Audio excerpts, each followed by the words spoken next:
মুসলমান কখনো উগ্রবাদী হয় না, জঙ্গিবাদী হয় না। তবে হ্যাঁ, মুসলমানের কোরআন এক, মুসলমানের আল্লাহ এক, মুসলমানের রাসূল এক, মুসলমানের দ্বীন এক। মুসলমানকে নিয়ে যখন, ইসলামকে নিয়ে যদি কেউ সিঁড়ি পেরে খেলতে চায়, শান্ত মুসলমানরা ঘরে বসে থাকতে পারে না। কাপড়ের কাপড় মাথায় নিয়ে রাজপথে নেমে তাদেরকে জামিন থেকে উৎখাত করতে বাধ্য হয়। কেন বলে একজন তাকবীর দেন জোরে।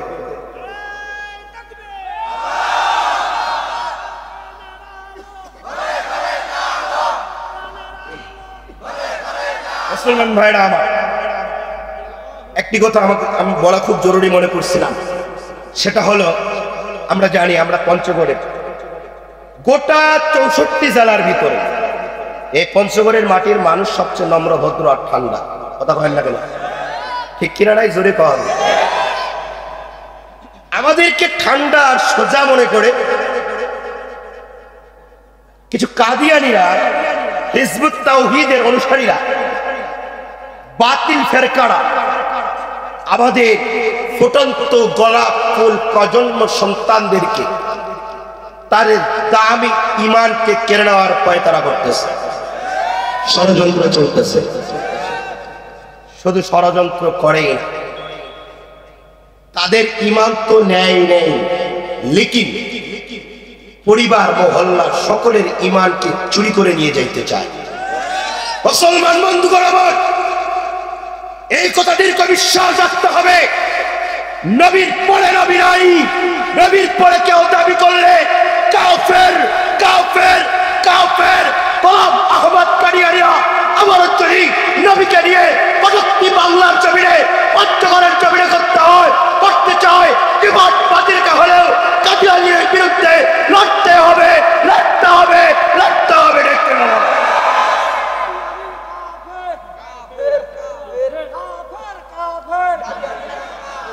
হ্যাঁ, এটাই স্লোগান। ফোন দিলে আগে ফোনটা ধরে কইয়েন কাদিয়ানী কাফের, এরপরে কথা হবে। এটা সবাই জানা দরকার। কথা বলেন না কেন?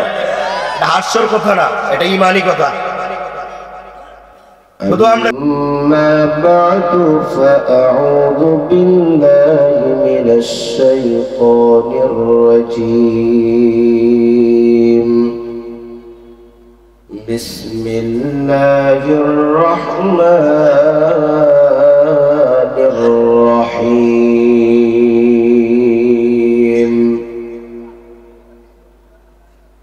أفحسبتم أنما خلقناكم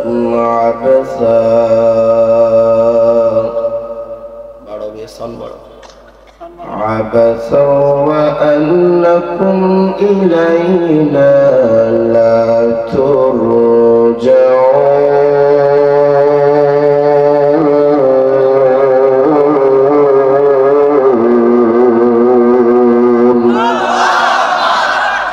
وقال النبي صلى الله عليه وآله وسلم: لا تقوم الساعة حتى يقال الله الله. صدق الله العظيم وصدق رسوله النبي الكريم، ونحن على ذلك من الشاهدين والشاكرين، والحمد لله رب العالمين.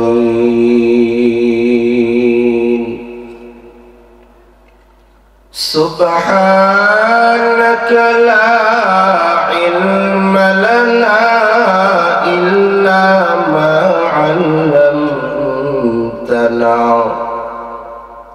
إنك أنت العليم الحكيم. رب رب اشرح لي صدري ويسر لي أمري واحلل عقدة من لساني يفقه قولي محمد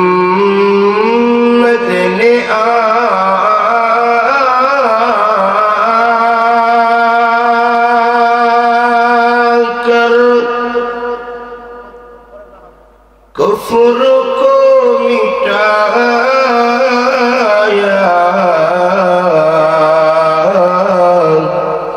कुफ्र को मिटाकर सदाकत बताया कुफ्र को मिटाकर सदाकत बताया ला इलाहा ডানে বামে খেয়াল করেন কে জিকির করেন একটু চিহ্নিত করে রাখেন সবাই বলেন লা ইলাহা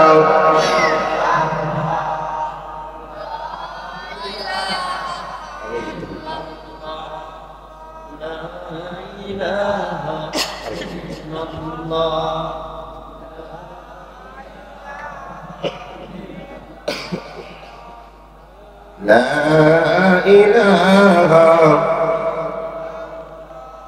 رحمة للعالمين نبي قرآني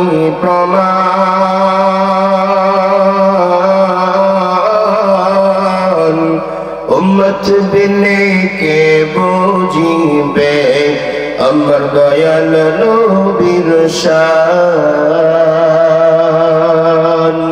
अशकी बिने के बुझिबे अमर दयाल नबीर शान नबी আমার মদিনারি বুলবুল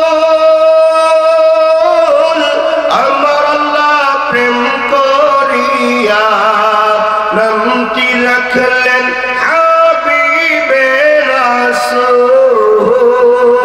আল্লাহু আকবার হয় নাই জোরে বলতে হবে আল্লাহু আকবার ইমানের বলে বলিয়ান হয়ে আওয়াজ দিয়ে সর্বোচ্চ গতি আওয়াজে জোরে বলুন আল্লাহু আকবার নবী আমার মদিনারি বুলবুল আমার আল্লাহ প্রেম করিয়া নামটি রাখলেন হাবিবে রাসূল এই নবীকে ভুল বুঝিলে এই নবীজির সুন্নত না মানলে থাকবে না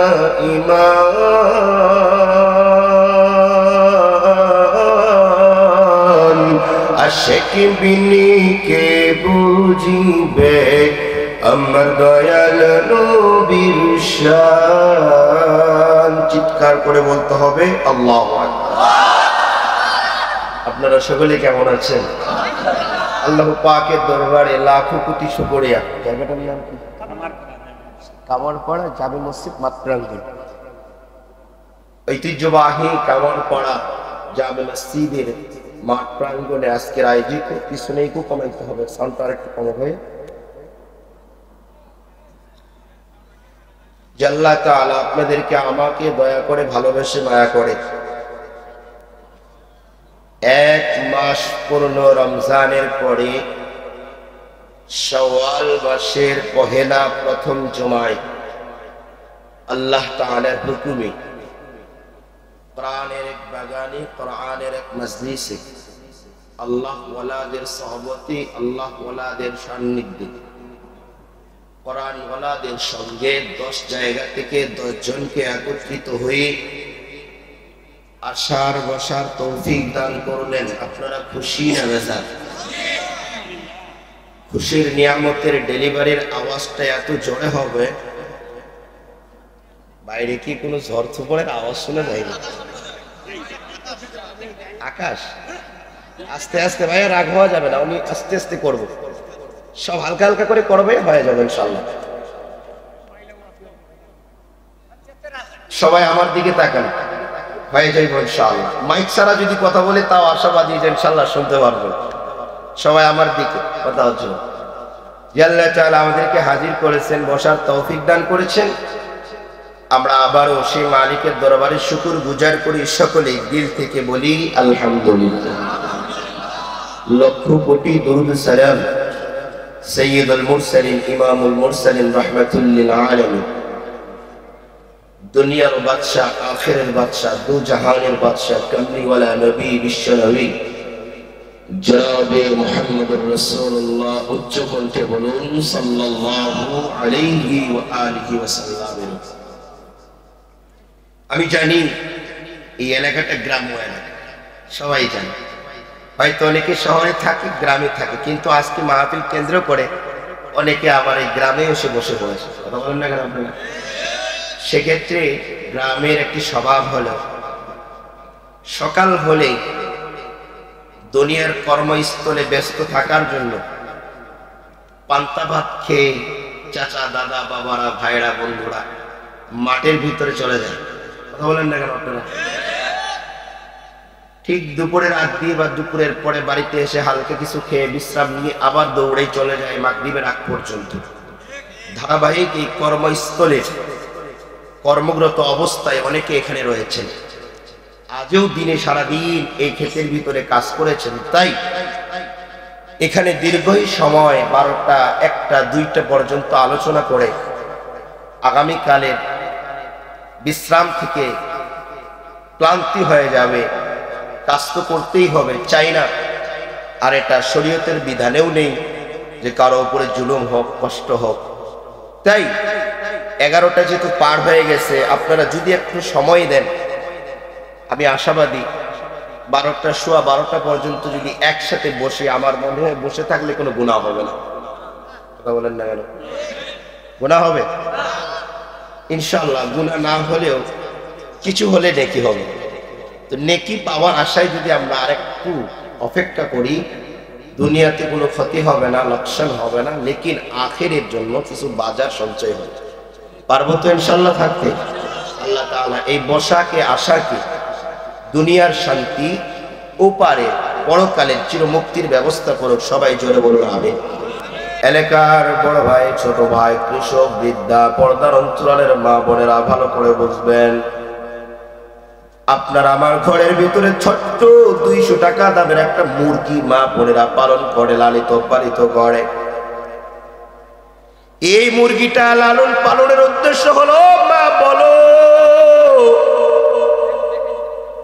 ছোট্ট মুরগিটা কেন এত যত্ন সহকারে বানাও? এটারে রেগুলার রোজ প্রতিদিন সকালবেলা কেন বাসি ভাত তারে খাওয়াও? দুপুর বেলা কেন তার সামনে ভাত ছিটাইয়া দাও, খাবার ছিটাইয়া দাও? আবার বিকেলের দিকে তার সামনে খাবার ছিটাইয়া দিয়া তার ক্ষুধা নিবারণ করে দাও। আপনার আমার ঘরের মা বোনেরা জানায় দেয়, ওই মুরগির উপরে আমার মায়া হওয়ার কারণ হলো 200 টাকা দিয়া মুরগিটা কিনে ঘরের ভিতরে কড়াই করে লালন পালন করার কারণটা হলো এই মুরগি বড় হয়ে যাবে, ডিম দিবে, সেখান থেকে বাচ্চা হয়ে যাবে। বাচ্চার সঞ্চয় থেকে বাচ্চাগুলি যখন বড় হয়ে যাবে, বিক্রি করব, টাকা পাবো, সংসারের কাজে ব্যয় করতে পারবো। আল্লাহ তাআলা দুনিয়ার মানুষকে বুঝায় দেয়, ও দুনিয়ার ইমানদারের দলেরা, দুনিয়ার এক ছোট্ট 200 টাকা দামের মুরগিটা যদি স্বার্থ ছাড়া দুনিয়াতে তোমরা লালন পালন না করো, আমি আল্লাহ তাআলা তোমার জন্য এক আসমান বড় বানায়া দিলাম, আমি আল্লাহ তাআলা বড় এক জমিন বানায়া দিলাম, আমি আল্লাহ তাআলা পাহাড় পর্বতের মাধ্যমে জমিনকে স্থির করে রাখলাম, আমি আল্লাহ তাআলা দুনিয়ার ভিতরে তোমাদের আলো দেওয়ার জন্য আমি আল্লাহ তাআলা আসমানে সূর্য লাগাইলাম, আমি আল্লাহ তাআলা চন্দ্র তারকারাজি লাগায়া দিলাম। গোলাম মনে করছো আমি আল্লাহ তোমাদের বেহুদা বানাইছি? না না না, আমি আল্লাহ বেহুদা বানাই নাই। আমি আল্লাহর উদ্দেশ্য হলো দুনিয়ার কোন গোলাম যদি আমারে চায়, আমি আল্লাহ ওই বান্দার হয়ে যায়। আল্লাহ তাআলা গোলামের কেমন হয়ে যায়?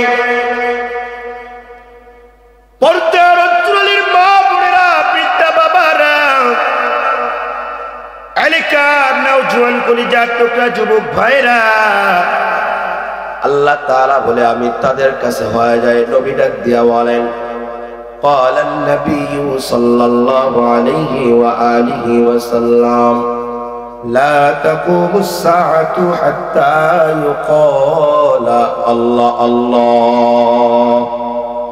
পয়গম্বর আরবি ডাক দিয়া বলে আল্লাহ তাআলা ওই ব্যক্তির কত কাছে হয়ে যায়, ব্যক্তি দেখতে যদি চুল এলোমেলো মনে হয়, ব্যক্তির গায়ের রং যদি লাবণ্যতা না হয়, সৌন্দর্য না হয়, ব্যক্তির চেহারার কালার যদি সৌন্দর্য না হয়, ঘর বাড়ি যদি সৌন্দর্য না হয়, ব্যবসা বাণিজ্য দুনিয়ায় যদি কিছু না থাকে, ঘরের এক ঘরের ভিতরে যদি বান্দা বসবাস করে, আসমানের মালিক ডাক দিয়া বলে ওই বান্দার দুই জবান লড়াইয়া যদি কখনো জমিনে শুয়ে দাঁড়ায় বসে একবার বলে আল্লাহ, একবার বলে সুবহানাল্লাহ, একবার বলে আলহামদুলিল্লাহ, আসমানের মালিকের ওয়াদা হয় ওই গোলামের জবানের নামের উচ্চারণের কারণে আমি আসমান জমিন ধ্বংস করব না, এটাকে আরো বেশি দিন টিকায় রাখবো। এবার আমার প্রশ্ন হলো আপনাদের কাছে, এই এলাকায় কে ধনী কে গরিব এটা আমাদের দেখার কোনো দরকারই হয় না। আল্লাহ তাআলা টাকা দেখে না, সম্পদ দেখে না, ধন দৌলত বাড়ি গাড়ি কিচ্ছু দেখে না, দেখে শুধুমাত্র একটা, সেটা হলো মুমিনের কলবের তাকওয়া। সুবহানাল্লাহ। যেই তাকওয়া অর্জনের জন্য আল্লাহ তাআলা মাহে রমাদানের রোজা দান করছে। সুবহানাল্লাহ। এত আসতে কেন ভাইয়া, জোরে কোন সুবহানাল্লাহ। শেষ করে দিই তাহলে, শেষ করে কয় না তো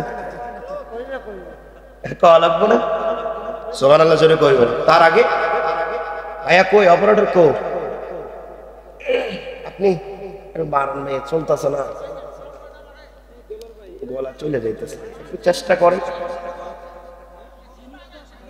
এখন ঠিক হয়েছে তো, হালকা হালকা করে পড়েন। যাক, আল্লাহ তাআলা যেন মাইকের পরিপূর্ণ ঠিক করে আমাদের মাঝে উপস্থাপন করার তৌফিক দান করে, বলুন আমিন। আল্লাহ না চাইলে আবার হয় না, আল্লাহরও চাওয়া লাগে। আমরা সবাই দোয়া করি আল্লাহ তাআলা সহজ করে, বলুন আমিন। যুবক ভাইরা সবাই আমার দিকে তাকান। এক নাম্বার, কোরআনের আয়াত তেলাওয়াতের পরে আল্লাহু আকবার বলা লাগবে। রাসূল বলছে কেউ যদি আল্লাহু আকবার বলে, উচ্চারণটা যদি আসমানের মালিক কবুল করে নেয়, তাহলে তার নামের উসিলা করে আল্লাহ তাআলা জমিনের বিপদকে আল্লাহ তাআলা আসান করে দেয়, উঠে এনে। কেউ যদি সুবহানাল্লাহ বলে, তো জমিন থেকে যে বালা মুসিবত তার জন্য ফুঁসে উঠবে, শুকর গুজার কারণে, আল্লাহর তাসবিহ করার কারণে জমিনের বালা মুসিবত আল্লাহর জমিনে দাওয়ায়া দেয়। 10-12 জন বলছেন মনে হচ্ছে, একটু সবাই জোরে বলুন। নাম্বার 2, কথার ফাঁকে ফাঁকে, লাইনের বাঁকে বাঁকে কখনো হাত তুললে এইভাবে একটু ঠিক বলা লাগবে। পারবেন না ইনশাআল্লাহ? হয়তো দুই একটা ইসলামী সঙ্গীত যদি হয়, আপনাদেরকে একটু ঠিক বলা লাগবে। আপনার ওপর ডেলিভারি যেমন হবে, এখান থেকে ডেলিভারি তেমন হবে ইনশাআল্লাহ। মুসলমান ভাইরা আমার, বৃদ্ধা বাবারা, কলিজার টুকরা, সোনা পাখি, নওজোয়ান যুবক ভাইরা আমার, এই বাগান ইন্তেজামের কারণে দুনিয়ার কারো কোনো স্বার্থ নাই। দুনিয়াতে আগামীকাল এটার জন্য বরাদ্দ বড়াই করবে এমনটা স্বার্থ নয়, কিন্তু সবার স্বার্থ একটা হলো এই দুনিয়াতে শান্তি, পরকালে মুক্তি। তাই নওজোয়ানরা আয়োজন করছে, মুরব্বিয়ানে কেরাম মিলে সবাই একত্রিত হইয়া আমার মালিকের নাম যখন উচ্চারণ করছি, আল্লাহ তাআলা যদি কবুল করে নেয়, এই ওসিলা এখান থেকে বাড়িতে যাওয়ার আগে সবার জীবনের সব গুনাহ আল্লাহ মাফ করে দিতে পারে। এই জন্য এই মজমা অনেক দামি মজমা। আজকে সারাদিন মাইকিং চলেছে, গতকাল এই এলাকার অলি গলিতে মাইকিং ঘুরছে। নবী ডাক দিয়া বলেন, ক্বালান নবী সাল্লাল্লাহু আলাইহি ওয়াসাল্লাম, আখলিস দীনাকা ইয়াকফিকাল আমালুল কালিল। কেউ যদি খাঁটি নিয়তে অল্প আমল করে, আল্লাহর নবী বলে এই আমলের ওসিলা তার জন্য নাজাতের যথেষ্ট হয়ে যাবে। মুসলমান ভাইরা আমার, যে আল্লাহ পাক রব্বুল আলামিন দয়া পরিসীম ইহসানের মাধ্যমে দীর্ঘ সময় এখানে আপনারে আমারে বসায় রাখলেন, এর প্রমাণ হলো, এটার রেজাল্ট হলো আল্লাহ তাআলা চায় এই এলাকার হাজার হাজার মানুষের থেকে আপনারে আমারে যে মহব্বত করেছে, মহব্বত করার কারণ হলো আল্লাহ তাআলা মনে হয় বলে আর বুঝায় দেয়, গোলাম আমি আল্লাহ তাআলার পেয়ারা তুমি হয়ে গেছো, আর আমি আল্লাহকেও তুমি পেয়ারা হিসেবে যদি গ্রহণ করতে পারো, মনে মনে ধীরে ধীরে চিন্তা করতে পারো, তবে তোমার মনে নিয়ত করতে দেরি হবে, আমি আল্লাহ তাআলা ফেরেশতাদেরকে সাক্ষী রেখে তোমার 90 বছরের হায়াতের জিন্দেগির গুনাহকৃত সব মাফ করতে দেরি করব না। এই জন্য ফুকাহায়ে কেরাম মুফাসসিরিনে কেরাম বলে, দুনিয়ার কোন স্থানে কোন জায়গায় কালামে হাকিমের যদি তেলাওয়াত হয়, কোরআনুল কারীমের যদি কোথাও তেলাওয়াত করা হয়, কেউ যদি দাঁড়ায় যায় কোরআনের তেলাওয়াত শ্রবণ করে, কেউ যদি দাঁড়ায় যায় কোরআনের তেলাওয়াত শোনার জন্য দাঁড় হয়ে যায়, আল্লাহ তাআলার নবী বলে ওই বান্দার উপরে আল্লাহ তাআলার পক্ষ থেকে আসমান থেকে বৃষ্টির মতো অনবরত রহমত তার গায়ের উপরে আল্লাহ ফালায়া দেয়। আর যার গায়ের উপরে আল্লাহর রহমত পড়ে তার গুনাহ মাফ হয়ে যায়, যার গুনাহ মাফ হয়ে যায় আল্লাহ তাআলা তাকে জান্নাতে যাওয়ার জন্য স্বাগতম জানায়। এবার আপনারা বলেন এই ব্যবসা বাজার আমাদের দরকার আছে না? না দরকার নাই? আর পাচ্ছি না ভাইয়া, মনে হয় 12টা পর্যন্ত যাইব, আমি এমনি অসুস্থ। কেন এরকমটা হলো? পিছনেরটা বন্ধ করে দাও, বন্ধ আছে, টানতেছে হেভি, একটু চা দিয়ে। যাই হোক, আমার যে আলোচনার মূল কথা ছিল, না উঠলে ভালো হবে দোয়ার দিকে, শেষ দিকে আমার মনে বলে সর্বস্তরের মানুষের সহযোগিতায় যেমনি করে আয়োজন করা সম্ভব, ঠিক তেমনি ভাবে আমরা যদি আমাদের স্থান থেকে আমরা চাই, ইনশাআল্লাহ আমরা সবাই মিলে এইভাবে আমরা আমাদের ঘরে বাজারে দোকানে ঘাটে এই কোরআনের বাগানের আলোচনাগুলি আমরা জিম্মাদারি নিয়ে চালু রাখবো ইনশাআল্লাহ। যদি আমরা জাগ্রত হতে পারি, জাগতে পারি, তবে মাত্র আমাদের থেকে সম্ভব কোরআনের সমস্ত কথাগুলি বাস্তবায়ন করা। ঠিক কেনা বলেন না? তুমি কি পারবে? তুমি কি পারবে? তুমি কি পারবে? তুমি কি পারবে? বলবো পরে যাওয়ার রাস্তা দেবেন তো? তুমি কি পারবে সোনার দেশটা সুন্দর ভাবে গড়তে? তুমি কি পারবে মানুষের তোর জীবন দিয়ে লড়তে? তুমি কি পারবে স্বাধীনতাকে আবার ফিরিয়ে আনতে? তুমি কি পারবে দুর্নীতিবাজ সন্ত্রাসদের রুখতে? এই তুমি কি রাখতে পারবে দেশের মানুষকে সন্তুষ্ট? অভাবে কাহার স্বভাব কখনো হবে না যে আর নষ্ট। তুমি কি পারবে সব মানুষের বাসনা পূরণ করতে? বিপদ আপদে অসহায় এই জনতার পাশে দাঁড়াতে দাঁড়াতে দাঁড়াতে। এতই যখন পারো, তবে কেন জনপদ মহামারী দেখে ভয়ে থর থর করো?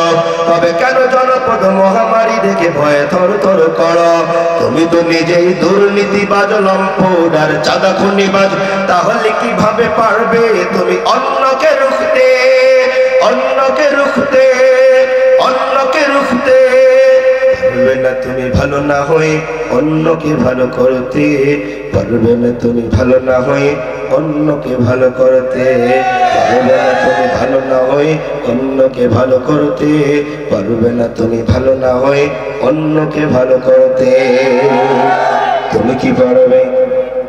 এই তুমি কি পারবে? তুমি কি পারবে? তুমি কি পারবে? তুমি কি পারবে নাস্তিকদের বিচারটা আজ করতে?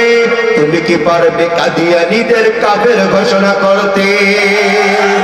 তুমি কি পারবে নাস্তিকদের বিচারটা আজ করতে? তুমি কি পারবে কাদিয়ানীদের কাফের ঘোষণা করতে? তুমি কি পারবে বেকার ছেলের চাকরির খোঁজ দিতে?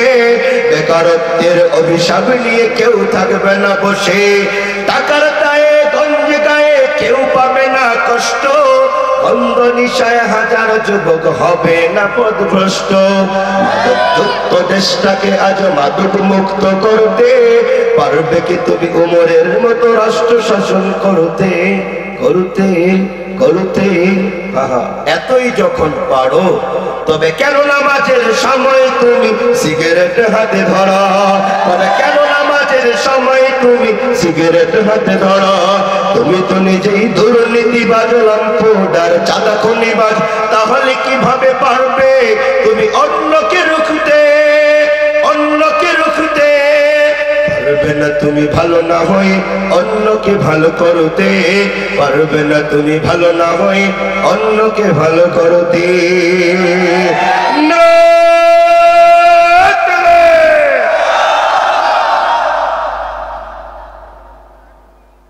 মুসলমান ভাইরা আমার, এই জন্য মুসলমানরা যখন জায়গায় যেখানে জমিনে যে অবস্থায় জেগে উঠেছে, সমস্ত বাতিলরা লেজ গুটিয়ে বিড়ালের তথ্যে পালাতে বাধ্য হয়েছে। আজ আমরা আমাদের স্থান ভুলে গেছি। কথা বলেন না কেন? আমাদের অবস্থান আমরা ভুলে গেছি, আমাদের মর্যাদা আমরা ভুলে গেছি, আমাদের পরিচয় আমরা যে মুসলমান এটা নামে জানি, কিন্তু এই যে রেস্ট্রি করা আছে, আল্লাহ রেস্ট্রি করে দিছে, এই রেস্ট্রিটার ভিত্তিটা আমরা এখন পর্যন্ত বুঝতে পারি নাই। বিদেই পদে পদে ঘাটে ঘাটে ঘরে ঘরে সব জায়গায় আমরা অপমানিত লাঞ্ছিত। মনে রাখতে হবে, মুসলমান কখনো উগ্রবাদী হয় না, জঙ্গিবাদী হয় না। তবে হ্যাঁ, মুসলমানের কোরআন এক, মুসলমানের আল্লাহ এক, মুসলমানের রাসূল এক, মুসলমানের দ্বীন এক। মুসলমানকে নিয়ে যখন, ইসলামকে নিয়ে যদি কেউ সিঁড়ি ফেলে খেলতে চায়, শান্ত মুসলমানরা ঘরে বসে থাকতে পারে না। কবরের কাপড় মাথায় নিয়ে রাজপথে নেমে তাদেরকে জামিন থেকে উৎখাত করতে বাধ্য হয়। কেন বলে একজন তাকবীর দেন জোরে।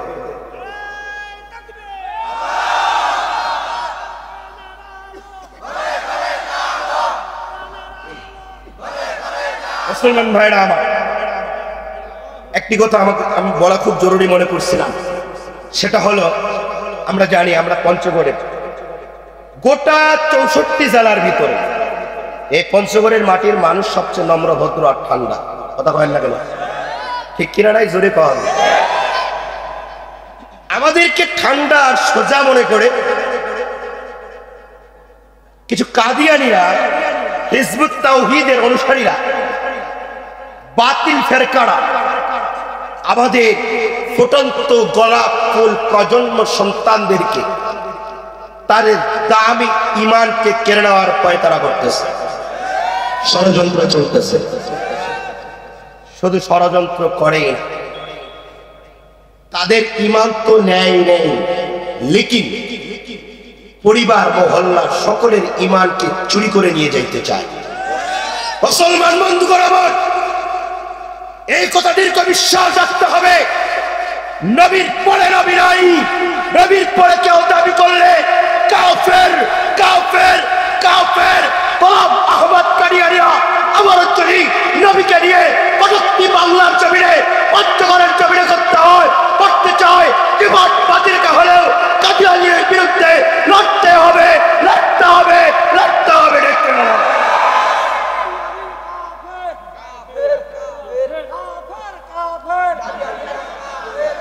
এটাই স্লোগান। ফোন দিলে আগে ফোনটা ধরে কইয়েন কাদিয়ানী কাফের, এরপরে কথা হইবে। এটা সবাই জানা দরকার। কথা বলেন না কেন? এটা হাস্যর কথা না, এটা ইমানি কথা। শুধু আমরা সবাই বুঝি, নামাজ, রোজা, হজ, যাকাত সবকিছুই বুঝলাম দোস্ত, কিন্তু আপনার আমার প্রজন্মের ইমান নিয়ে যাইতেছে, এটা জিম্মাদারি কারো ঘাড়ে লাগে না। কথা বলেন না কেন? মুসলমান ভাইরা আমার, ইনশাআল্লাহ। এরপরে যদি আবারও দেশের যে কোনো স্থান থেকে নবীর ইজ্জত হেফাজতের জন্য ডাক আসে, কারা কারা তৈয়ার আছেন যাওয়ার জন্য? হাত নারাই তাকবীর, ইল্লাহি তাকবীর। আল্লাহ রাসূলের আশিক খাঁটি উম্মত হিসেবে কবুল করে বলুন আমিন। মুসলমান ভাইরা আমার, হাবিবে কিবরিয়া মুহাম্মদুর রাসূলুল্লাহ সাল্লাল্লাহু এই এলাকার জন্য নবী কত রহমত, এই এলাকার গর্তের পিপিলিকার জন্য নবী আমার কেমন রহমত। আল্লাহর নবী পয়গম্বর আলাইহিস সালাতু ওয়াস সালাম তিনার এক সাহাবী আল্লাহর পয়গম্বরের সামনে এসে হাজির হইয়া হাউ মাউ করে কান্নার আওয়াজ দিয়া দুই চোখের পানি দিয়া বুক ভিজায়া ফেলছে। নবী পয়গম্বর ডাক দিয়া বলে, রে কেন তুমি এইভাবে হাউ মাউ করে কান্নার আওয়াজ দিলা? সাহাবী ডাক দিয়া বলে, নবী আমার, আমি আপনার হাতে কালিমা পড়ে মুসলমান হয়ে গেলাম, কিন্তু আমার মনে বলে এমন বড় এক গুনার পাহাড় নিয়া আপনার দরবারের সামনে দাঁড়াইছি, আমি যদি প্রকাশ করে দেই তাহলে আপনি আমার থেকে মুখ ফিরায় নেবেন। আমি যদি ডান পাশে আপনার সামনে দাঁড়ায় যাই, আপনি ডান পাশ থেকে মুখটা ফিরাইয়া নেবেন। বাম পাশে যদি যান, বাম পাশ থেকেও মুখটা ফিরাইয়া নেবেন। অবশেষে আমারে বলবেন, যা যা, তোর মুখ আমি দেখতে চাই না। পয়গম্বর ডাক দিয়া বলেন, না, তোমারে তাড়াইয়া দিব না। বলো না এমন কি গুনার পাহাড় নিয়ে দাঁড়ায় গেছো? রহমাতুল লিল আলামিন কেমন রহমত। সাহাবী আব্দুল উজ্জা ডাক দিয়া বলে, পয়গম্বর আমার, আমি আপনার সামনে দাঁড়াইলাম দাহিয়াতুল কলবি নামের সাহাবী। ও পয়গম্বর, আপনি দুনিয়াতে আসার আগে আমি দুনিয়াতে আসছি, আপনার থেকে আমার বয়স অনেক হয়ে গেছে, কিন্তু আমি যে সময় দুনিয়াতে আসলাম ওই সময় দুনিয়ার ভিতরে মানুষটা এমন একটা যুগের ভিতরে বসবাস করে, যেই যুগের নাম হলো অন্ধকার বর্বরাত কালোর যুগ। ও নবী আমার, আপনি আসার পরে রহমত নিয়ে যখন আগমন করলেন, আপনার আসার ধরায় সমস্ত কালোগুলি দূর হয়ে আলোয় আলোকিত হয়ে গেল, আমার হৃদয় আলোকিত হয়ে গেল, আপনার কাছে কালিমা পড়ে আমি মুসলমান হয়ে গেলাম। নবী ডাক দিয়া বলে, বলো এমন কি গুনাহ নিয়ে আসছো রে দাহিয়া? ডাক দিয়া বলে, পয়গম্বর বলতে পারি সত্য হলো, আমার সাথে হাতটা লাগাইয়া দিয়া ওয়াদা প্রাপ্ত হয়ে যান। নবী বলে, হয়ে গেলাম। এবার সাহাবীটা দুই চোখের পানি ফালায়ার ডাক দিয়া বলতেছেন, ও নবী আমার, আমি যখন আপনার দরবারে আসতেছিলাম, প্রতিটা কদমি কদমি কে যেন আমার কানে কানে বলে, বাবা এমন কি গুনাহ করেছি যার কারণে তুমি আমারে এইভাবে মেরে মেরে চাপা মাটির মাধ্যমে আমাকে মেরে ফেললা? ও পয়গম্বর, যেই যুগে আমি বসবাস করতাম ওই যুগে নারী কন্যা মেয়ে কেউ বরদাস্ত করতে পারতো না, কেউ গ্রহণ করতে পারতো না।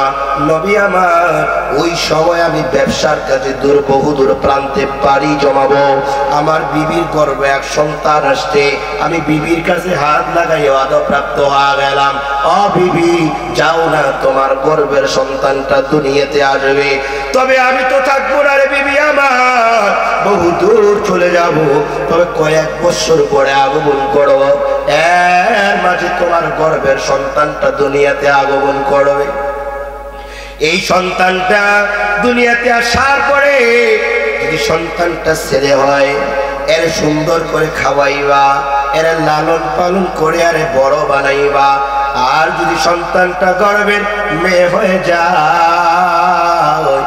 এই কন্যা সন্তানটার দুনিয়ায় জীবিত রাখবা না, মা হইয়া নিজের হাত দিয়া কন্যা সন্তানটার চিপে চিপে গলা চিপে হত্যা করবা। বলা মাত্রই বিবি বলে, তোমার হাতের ওয়াদায় আমি শিকার। স্বামী বের হয়ে গেল, নবীকে বলে, পয়গম্বর আমি যাইতেছিলাম বহু দূর দূর প্রান্তে পাড়ি জমাবো, চলে গেলাম, অনেক বছর পরে আবার নিজের ঘরে রওনা করলাম। দরজার সামনে এসে দরজার সামনে যখন টক টক টক টক করে সিটকিনি বাজায় বসলাম, ঘরের দরজার সামনে ফুটন্ত গোলাপ ফুলের চেহারা নেই এক কন্যা সন্তান দরজার সামনে দাঁড়াইছে। দাঁড়ায়া দরজা খুলে আমার চেহারার দিকে তাকায়া বাবা বলে ডাক মারছে। ও পয়গম্বর, যখনই বাবা বলে ডাক দিছে আমি বাবার গায়ের ভিতরে আগুন লাগছে। আমি অবাক হয়ে গেছি, আমার ঘরে মেয়ে কন্যা সন্তান কেমনে আসবে। আমি ঘরের ভিতরে চলে গেলাম, আমার ঘরের ভিতরে বিবি দৌড়ায় গেল, আমার হাতে পায়ে ধরে ফ্রেশ বানায় বলে, ও স্বামী আমার, আমি আপনার কাছে কোনো চাওয়া চাই নাই, তবে শেষবারের মতো আমার একটা চাওয়া হলো, যেই মেয়েটা আপনার দরজা খুলে দিল বাবা বলে ডাকলো, এই মেয়েটা আপনার গর্ভে দেওয়া সন্তান, এই সন্তান কন্যাটারে আমি মারবো বলে আমি কোলে নিয়েছিলাম। যখন ওই মেয়ের চেহারা আমি মা দুই নয়নে তাকায় দেখলাম, ওই মেয়েকে মারা সমস্ত শক্তি হারাইয়া ওই শক্তির পরিমাণ ভালোবাসায় আমি আবদ্ধ হয়ে গেলাম। দুনিয়াতে সন্তানকে মা যত ভালোবাসে কেউ নাই, মার মতো এত আপন কেউ ভালোবাসে না। এই যে কয়েক মাসের আগের এক ঘটনা পত্রিকায় বের হয়েছে, বরিশাল নদী পথে চলে, লঞ্চে আগুন লেগে গেছে, মা স্বামী আর এক সন্তান মিলে উঠছে। লঞ্চের ভিতরে ধাউ ধাউ করে রাত্রেবেলা শীতের দিন আগুন জ্বলতেছে, প্রতিটা বগিতে আগুন লেগে গেছে। বিবি ডাক দিয়া বলতেছে, স্বামী আমার, এই রাত্রিবেলা কোথায় যাব, চতুর্দিকে আগুন, বাঁচার কোনো রাস্তা নাই, কেমন করে বাঁচব রে স্বামী আমার, চলো একটু ছাদের উপরে উঠি। স্বামী বিবি সন্তান মিলে ছাদের উপরে উঠছে। মহিলাটা নিজের সন্তানটারে বাবার কাছে তুলে দিয়া বলে, স্বামী আমার, এই সন্তানটা তোমার কাছে নাও, আর আমি মা বাঁচবো না, সন্তানটা তোমার কাছে সবর্দ করে দিলাম। আমি হয়তো পড়ে মরে যাব বা পানিতে লাফ দিলেও সাঁতার জানি না, কেমনে আমার সন্তানটারে রক্ষা বানাবো। এই কথা বলে আমাকে সন্তানটা যখন দেয়, পুরুষ বলে সন্তানটারে নিয়ে আমি বুকের ভিতরে সুন্দর করে বাঁধে নিলাম। যখন আগুনের ফালা উপরে আসতেছে, আমার বিবিটা অন্ধকার গভীর রজনীতে শীতের দিনে সমুদ্রের পানিতে লাফ দিছে। লাভটা দেওয়া মাত্রই কই গেছে অন্ধকারে, আর আমি আর দেখতে পারলাম না। কিন্তু আমি আমার সন্তানটারে নিয়ে কি করব? আমি বাবা ওই সন্তানটারে আঁকড়ায় ধরে আমিও উপর তালার থেকে নদীর ভিতরে লাফ দিয়ে নিলাম। কয়েক গজ নিচে চলে গেলাম, আপারে উপরে আসলাম, সন্তানটা ঠান্ডার পানিতে কাতর হয়ে গেছে। আমার সন্তানের রক্ত চলাচল বন্ধ, সন্তানটা থর থর করে পানির ভিতরে কাঁপতেছে। বাবা বলে আমি সন্তানটারে নিয়ে সাঁতার কাটতেছি, এক হাতে সন্তানকে জড়ায় ধরছে, কিন্তু সন্তানটারে জড়ায় ধরতে গিয়া সাঁতার কাটতে কাটতে কাটতে আমি আর পারতেছি না, ক্লান্ত হয়ে গেলাম। এক পর্যায়ে আমার ওই ছোট্ট বাচ্চাটারে আমি ছুঁড়ে ফেলে দুই হাতে সাঁতার কেটে নিজের জানটা রক্ষার চেষ্টা বানাইলাম। কেমন করে সমুদ্রের নদীর এক বড় ঢেউ এসে আমার বুকের আবৃত সন্তানটাকে কেড়ে নিয়ে অন্যদিকে চলে গেল। ছোট্ট বাচ্চাটা যখন সমুদ্রের ঢেউয়ের দিকে অন্যদিকে যায়, কেমন যেন ওই পানির ভিতরে আমায় বাবা বাবা বাবা বলে চিৎকার করে। আমি বাবা ওকে খুঁজতেছিলাম না, পাইলাম না, হারায় ফেললাম। কিন্তু নিজের জীবন যাওয়ার আগ পর্যন্ত সন্তানটারে ছাড়তে চায় নাই। সাহাবী বলে, পয়গম্বর, আমার সন্তানটা যখন কাছে আসলো, বিবি দুই হাত চড়ায়া ধরছে, পা চড়ায়া অজরে কাঁদতে কাঁদতে আমার শরীর মোবারক ভিজায়া ফেলছে। আমাকে ডাক দিয়া বলছে, স্বামী আমার মারিও না, এটা আমার আদরের কন্যা সন্তান। যেই ঘরে সন্তান আছে কন্যা, বাবারা জানে সন্তানের জন্য কেমন মায়া। বিবাহ যখন কন্যা সন্তান দেয়, দেখছি বাবা ফোফায়া ফোফায়া ঘরের কোণে গিয়া দুই চোখের পানিগুলো মুছে আর কান্না করে। ওই কন্যা সন্তানকে মারবে না, বাজারে যায়, ঘাটে যায়, গ্রামের মহল্লার সবাই দাহিয়ারে দেখে ধিক্কার জানায় আর বলে, দাহিয়ারে কেমন তুমি নিষ্ঠুর, তুমি তো একজন কাপুরুষ, তোমারও ঘরে কন্যা সন্তান কেন? সবার কথাগুলো শুনতে শুনতে নিজের দিলটা এত পাথর হয়ে গেছে। নবীর সামনে বলে, পয়গম্বর আমার, এক পর্যায়ে আমার সিদ্ধান্ত হয়ে গেল, ওই 12-13 বছরের কন্যা সন্তানটারে বাঁচায় রাখতে আর আমি চাইলাম না। দ্রুত করে ঘরের ভিতরে গিয়ে আমার বিবির কাছে হাসি মুখে বললাম, রে বিবি আমার, দ্রুত করে উঠো না, জলদি করে সাজাও না, আমার মেয়েটাকে আমার সাথে কাপড় পরায়া দাও, আমি তার নিয়ে ঘুরতে বহুদূর যাব, তার নানির বাড়ির দিকে রওনা করব। আমার বিবি দৌড়ায় কাপড় পরাইয়া আমার মেয়েটা হাতের মধ্যে উঠাইয়া দেয়। আমি আমার মেয়েটারে নিয়ে রাস্তা দিয়া যখন অতিক্রম করা শুরু করলাম, এক জঙ্গলের রাস্তায় যখন প্রবেশ করে দিলাম, মেয়েটা আমার অঙ্গুলি ধরে টান দিয়া বলছে, বাবা কোথায় যাইতেছো? এই রাস্তা নানুর বাড়ির রাস্তা রে বাবা, এই রাস্তা দিয়ে যাওয়া যেতে পারে না। আমার মেঘ সান্ত্বনার জন্য মাথায় হাত বোলায়া বললাম, রে আমি আমার এই রাস্তাটা সহজেই দ্রুত তোমার নানির বাড়ি চলে যাওয়া যায়। বলা মাত্রই মেয়েটা আমারে জড়ায় ধরছে আর আমায় বলছে, বাবা এত কাছের রাস্তা আগে কখনো দেখি নাই। বলা মাত্রই মেয়েটা আমার সামনে দ্রুত হেঁটে দৌড়াই চলে যায়। যেতে যেতে এক মরুভূমির প্রান্ত দাঁড়ায় গেলাম, মেয়েটারে এক জায়গায় বসায়া রাখলাম। আমি মরুভূমির মাঝপথে গিয়া নিজের হাত দিয়ে মরুভূমির বালি মাটিগুলো খনন শুরু করলাম। মাটিগুলো কাটতে গিয়া মেয়েটা দৌড় দিয়া পিছন দিকে এসে আমার জড়ায়া ধরছে আর বলছে, বাবা দীর্ঘদিন বাইরে কাজ করে আবার তুমি আগমন করছো রে বাবা, কেমন করে রদ্রির ভিতরে উত্তপ্ত মরুভূমিতে কাজ করো, গায়ের ঘামে তোমার গায়ের জামা ভিজে গেছে বাবা, একটু বসো না, আমার নতুন জামা দিয়া তোমার মুছাইয়া দেয়। ও নবী, ওই মেয়েটা আমাকে তার জামা দিয়া গালের মুখের ঘামগুলো মুছে দেয়। 1, 2, 3, 4 বার এসে ঘামগুলো মুছে দেয়, কিন্তু আমার মেয়েটার উপরে মায়াও লাগে না, তামান্নাও তোর পয়দা হয় না। এক পর্যায়ে আমি মেয়েটারে ডাকলাম, ও মা এদিকে আয়। আসার সাথে সাথে আমি মেয়েটারে ধরে ফেললাম, আমার পকেট থেকে বড় 2টা রশিও বের করে ফেললাম। মেয়েটাকে আমি বললাম, পিছনে ঘুরো। মেয়েটা বুঝতে বাকি নাই। ছোট্ট মেয়েটা আমার ডাক দিয়া বলে, বাবা তুমি কি আমার গর্ত ফালায়া মারাবাড়ি? আমি বলি, হ্যাঁ, এই গর্তের ভিতরে তোমার মেরে দেব। মেয়েটা চিৎকার করে বলে, বাবা রে, একটা বাড়ির জন্য আমারে তুমি রক্ষা করে দাও, ছাড়ে দাও, কখনো তোমারই বাবা বলে আমি তোমারই পরিচয় দিতে যাব না।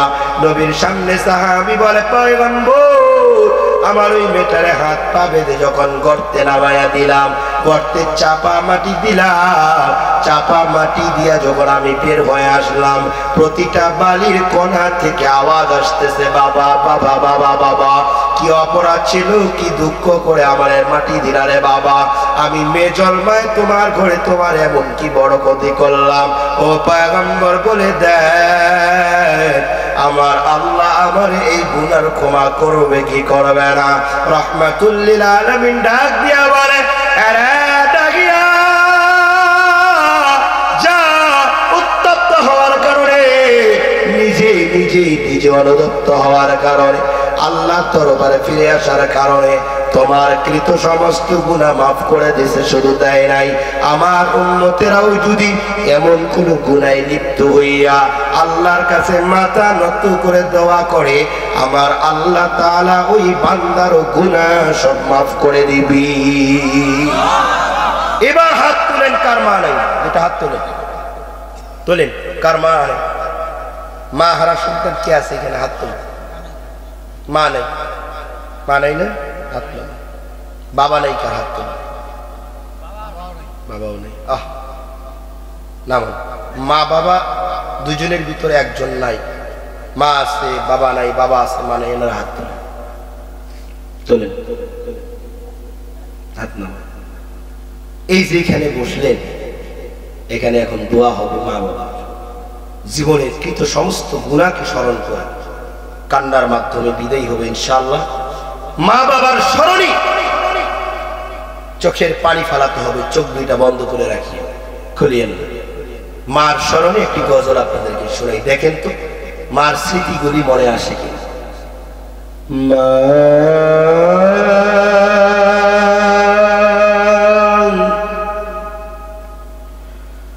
মা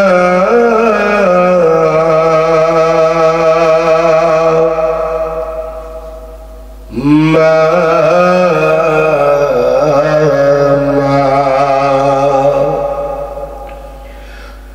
আজ কেন আমায় সোহাগ মাখা ডাক ডাকো না, আজ কেন আমায় সোহাগ মাখা ডাক ডাকো না, কোথায় হারিয়ে গেলে তুমি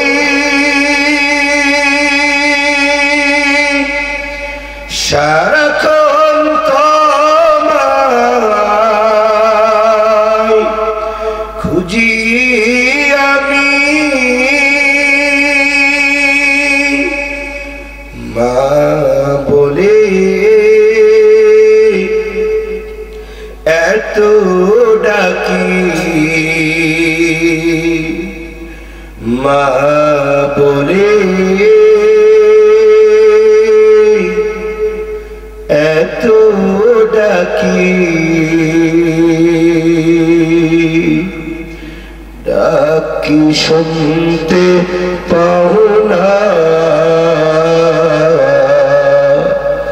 আজ কেন আমায় সোহাগ মাখা ডাক ডাকো না, আজ কেন আমায় সোহাগ মাখা ডাক ডাকো না।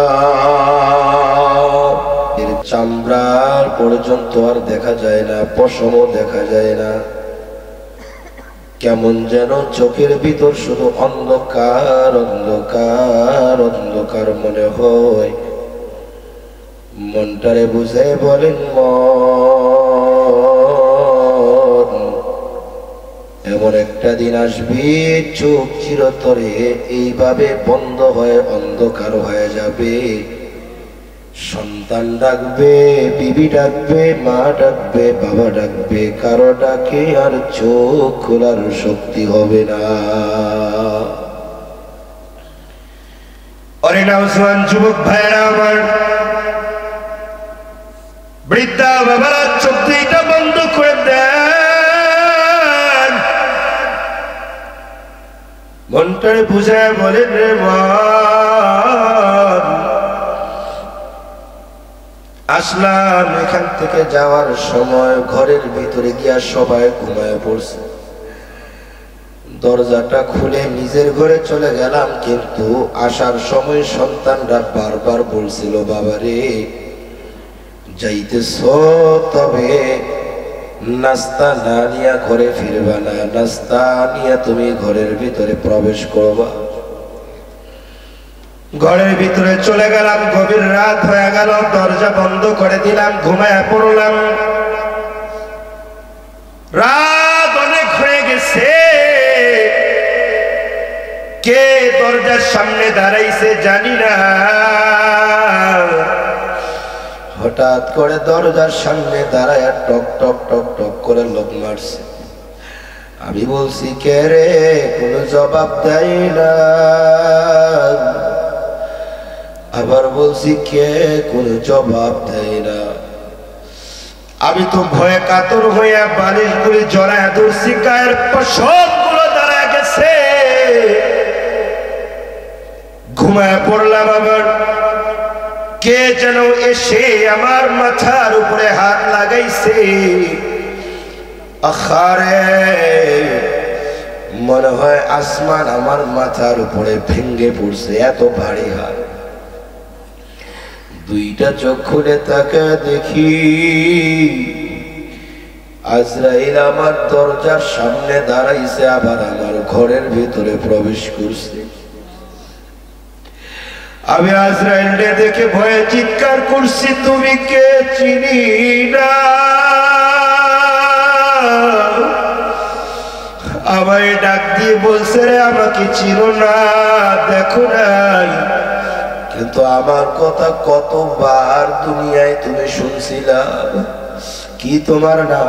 বলছে আমার নাম আজরাইল। বলা মাত্র আমি তার পায়ের ভিতরে লাফ দিয়া জড়ায়া ধরছি, আর ডাক দিয়া বলছি, রে আজরাইল একটু কি সময় দিবা? পাশের রুমে আমার মা আছি, বাবা আছি।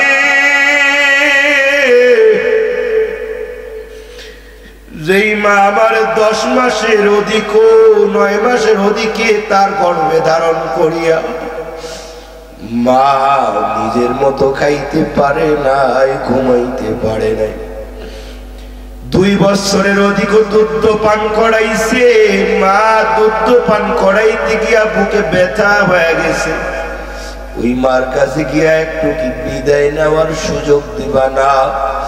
আজরাইল বলে, হবে না।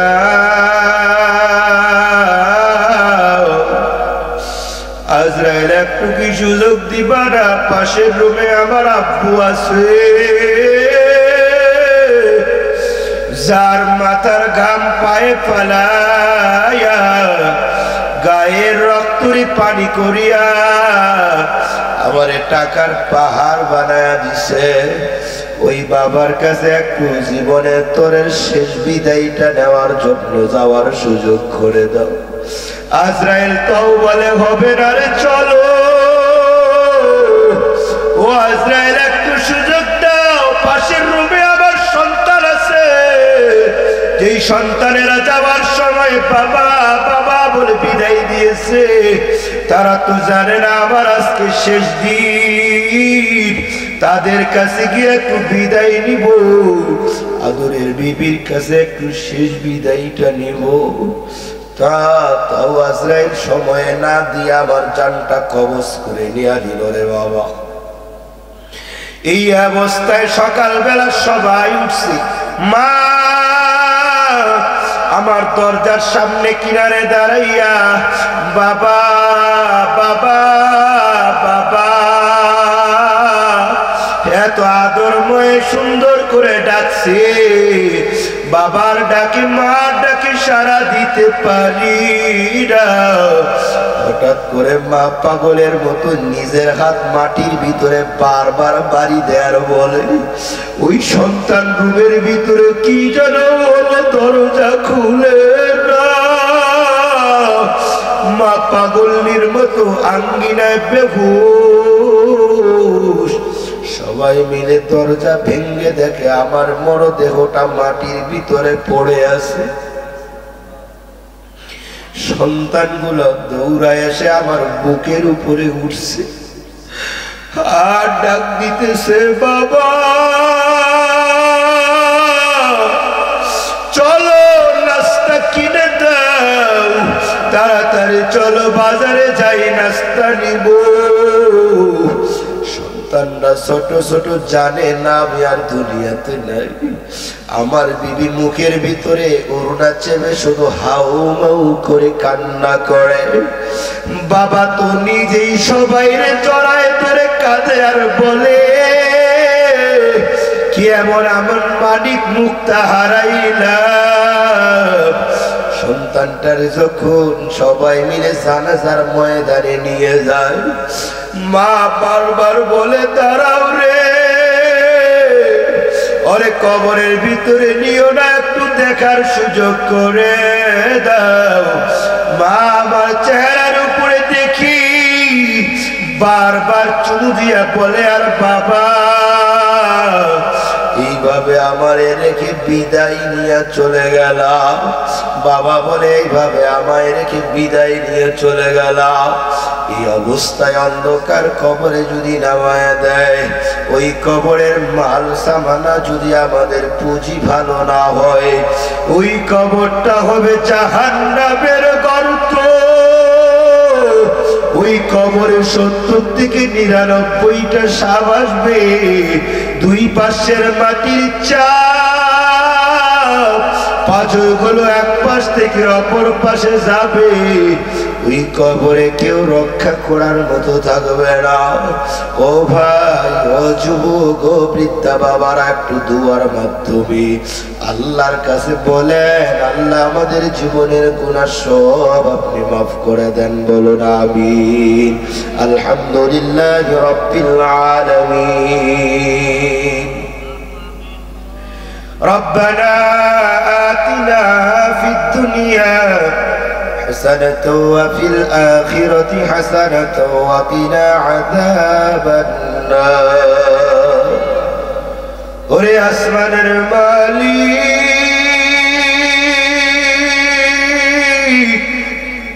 ওরে জমিনের মালিক আল্লাহ, একটু তাকায় দেখে তোমার ঘরের আঙ্গিনায় বসে তোমার গোলামেরা দীর্ঘ সময় নিঃস্বার্থ, দুনিয়ার কোন স্বার্থের কারণে কেউ বসে নাই। আয় আল্লাহ, দীর্ঘ সময় বসে তোমার কোরআনের কথাগুলো শুনলো। আখিরি পর্যায়ে দুইটা হাত তোমার দরবারে বাড়াইছি। আমি যখন কথা বলতেছিলাম তাকাইছি, অনেকের স্বীকৃতিও নিয়েছিলাম। হায় আল্লাহ, দুনিয়ার সম্পদ অনেকের মা নাই, অনেকের বাবা নাই। হাত দুইটা যখন বাড়াইছিল, চেহারার ভিতরে কান্না, কান্নার ভাব, দুই চোখের পানিগুলো টকবক টকবক করে লড়তেছিল। রে আল্লাহ, সবাই চেহারার দিকে তাকায় দেখতেছিলাম। মা নাই, মাও নাই, বাবাও নাই। ওরে বাবা হারা সন্তানেরা, মা হারা সন্তানেরা, একটু আল্লাহর কাছে দোয়া করে আর বলেন, আল্লাহ ওই মাকে শেষ বিদায় দেওয়ার সময় কবরে নামিয়া বাবার কাপড়ের কাপড়টা সরাইয়া বাবার গালের ভিতরে চুমু দিয়া বাবার শেষ বিদায় জানাইছিলাম। ওরে পায়ের পাশে যে নামছে, সবার আগে লাফ দিয়া উঠছে। আমি সন্তান মাথার পাশে বাবাকে রেখে উঠতে চাই নাই, কিন্তু বাবার শেষ চেহারা দেখে আমি লাফ দিয়া উঠে হারান বিছায়া দিছি। আজ কতদিন হয়ে গেল বাবা অন্ধকার কবরে একা একা একাই কেমনে সময় পার করো। ও আল্লাহ, ওই বাবার কবরটা জান্নাতের বাগান বানায় দাও। আয় আল্লাহ, আমি দেখছি অনেক মানুষ রাস্তা দিয়ে যখন একাই চলে, বাবার কথা বলে, বাবার গান গায়, বাবার গজল বলে। আমি দাঁড় করে বলছি, কেন অন্ধকারে বাবার কথা এত স্মরণ করে? আমারে বলছে, হুজুর বাবা যে নাই। আজ বাবা থাকলে আমি এমন একটা বিপদের সম্মুখীন হয়েছিলাম। বাবা অসুস্থ হলে আমার হাতটা ধরে বলতো, ওরে সন্তান কাঁদিও না, টেনশন করবা না, আমি বাবা আছি। বাবা সাহায্য না করতে পারলেও এই সাহসটা আমারে দিত। ওই বাবা যার নাই, আল্লাহ বাবার কবরটা জান্নাতের টুকরা বানায় দাও। আয় আল্লাহ, যার আম্মা যার নাই, মা নাই, ওই মার কবরটা জান্নাতের টুকরা বানায় দাও। যখন নিজের সন্তানেরা আমাদের সামনে তার মাকে মা বলে ডাক দেয়, আমাদেরও মনে চায় আমাদের মাদেরকে একটু মা বলে ডাকবো, কিন্তু দৌড়ায় ঘরে যাই, মাকে পাই না।